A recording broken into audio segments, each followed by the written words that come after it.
सोमवार व्रत कथा। ज्वालापुर नामक नगर में एक बहुत धनी साहूकार रहता था। उसके घर में धन की कोई कमी नहीं थी। उसे केवल एक दुख था कि उसके घर कोई पुत्र नहीं था। वह दिन रात यही चिंता करता रहता था।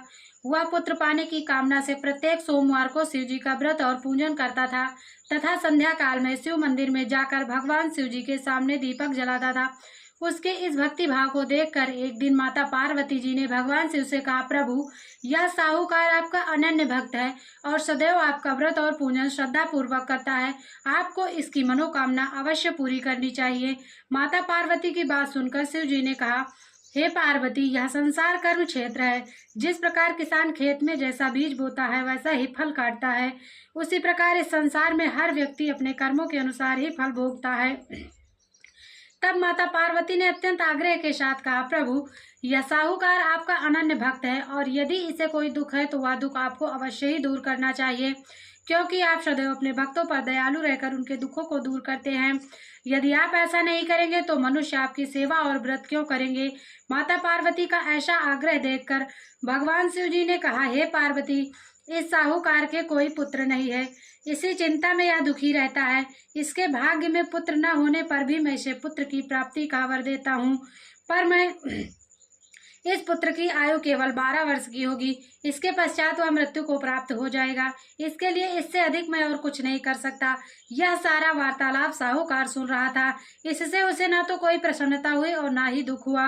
वह पहले की तरह ही भगवान शिव जी का व्रत और पूजन करता रहा। कुछ समय बीतने पर साहूकार की स्त्री गर्भवती हुई और 10वें महीने में उसे एक अति सुंदर पुत्र की प्राप्ति हुई। साहूकार के घर में बहुत खुशी मनाई गई। साहूकार ने निर्धनों तथा ब्राह्मणों को अन्न, वस्त्र और धन आदि का दान दिया। उसने किसी को अपने पुत्र की आयु का भेद नहीं बताया। जब वह बालक 11 वर्ष का हो गया तो उस बालक की माता ने साहूकार के बालक के विवाह आदि के लिए आग्रह किया, लेकिन साहूकार ने कहा कि अभी मैं इसका विवाह नहीं करूंगा, इसे पढ़ने के लिए काशी जी भेजूंगा। फिर साहूकार ने अपने साले अर्थात बालक के मामा को बुलाकर और उसे बहुत सा धन देकर कहा, तुम इस बालक को पढ़ने के लिए काशी जी ले जाओ और रास्ते में जिस स्थान पर भी रुको वहां यज्ञ तथा ब्राह्मणों को भोजन कराने के बाद आगे जाना। वे दोनों मामा भांजे यज्ञ कराते और ब्राह्मणों को भोजन कराते हुए जा रहे थे। रास्ते में वे प्रतापनगर नामक शहर पड़ा। उस शहर के राजा की पुत्री का विवाह था, इसलिए शहर को अच्छी तरह सजाया गया था। दूसरे राजा का लड़का जो राजकुमारी से विवाह के लिए बारात लेकर आया था वह एक आंख से काना था। उसका पिता इस बात से बहुत चिंतित था कि कहीं वर को देखकर कन्या के माता पिता विवाह से इनकार न कर दें। इसलिए साहूकार के अति सुंदर बेटे को देखकर उसने मन में विचार किया कि क्यों न दरवाजे के समय इस लड़के को वर बनाकर ले जाया जाए। ऐसा विचार करके वर के पिता उस लड़के और उसके मामा से बात की तो वे दोनों तैयार हो गए।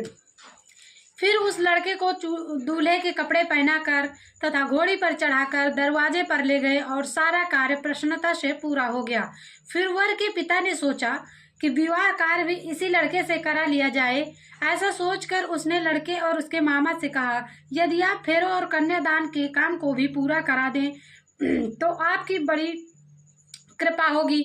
उन्होंने स्वीकार कर लिया और विवाह कार्य भी अच्छी तरह संपन्न हो गया।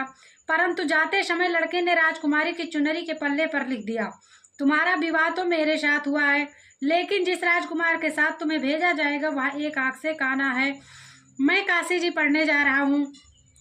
लड़के के जाने के बाद राजकुमारी ने जब अपनी चुनरी पर ऐसा लिखा हुआ पाया तो उसने राजकुमार के साथ जाने से इनकार कर दिया और कहा, यह मेरा पति नहीं है, मेरा विवाह इसके साथ नहीं हुआ है, मेरा पति तो काशी जी पढ़ने गया है। राजकुमारी के माता पिता ने अपनी पुत्री को विदा नहीं किया और बारात खाली हाथ लौट गई।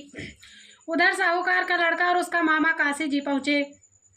वहां जाकर उन्होंने यज्ञ करना और लड़के ने पढ़ना शुरू कर दिया। जब लड़के की आयु 12 वर्ष की हो गई तो उसकी मृत्यु का दिन समीप आ गया। लड़के के मामा को इस बारे में कुछ पता नहीं था। उस दिन उन्होंने यज्ञ का आयोजन किया हुआ था कि लड़के ने अपने मामा से कहा, मामा जी, आज मेरी तबीयत कुछ ठीक नहीं है। मामा ने कहा, अंदर जाकर लेट जाओ। लड़का अंदर जाकर लेट गया और थोड़ी ही देर में उसके प्राण निकल गए। यज्ञ के बीच में जब उसके मामा ने आकर देखा कि वह मृत अवस्था में पड़ा है तो उसे बहुत दुख हुआ। उसने यज्ञ का कार्य अधूरा रह जाने के डर से किसी से कुछ नहीं कहा और संयम रखा। फिर यज्ञ का कार्य समाप्त कर ब्राह्मणों के चले जाने के बाद उसने रोना पीटना आरंभ किया। संयोग से उसी समय शिव पार्वती उधर से जा रहे थे। जब उन्होंने जोर जोर से रोने की आवाज सुनी तो माता पार्वती ने भगवान शंकर से कहा, प्रभु कोई दुखिया रो रहा है, उसके कष्ट को दूर कीजिए। जब शिव पार्वती ने उसके समीप जाकर देखा, वहां एक लड़का मृत पड़ा था। पार्वती जी बोली, प्रभु यह तो ज्वालापुर के साहूकार का लड़का है जो आपके वरदान से उत्पन्न हुआ था। शिव जी बोले, हे पार्वती, इसकी आयु इतनी ही थी, आयु पूरी हो जाने के कारण यह मर गया है। तब माता पार्वती ने कहा, हे प्रभु आप इस बालक की आयु बढ़ाइए, नहीं तो इसके माता पिता तड़प तड़प कर मर जाएंगे। माता पार्वती के बार बार आग्रह करने पर भगवान शिव ने उसको जीवित कर दिया और पार्वती और शिव की कृपा से लड़का ओम नमः शिवाय कहता हुआ उठ गया।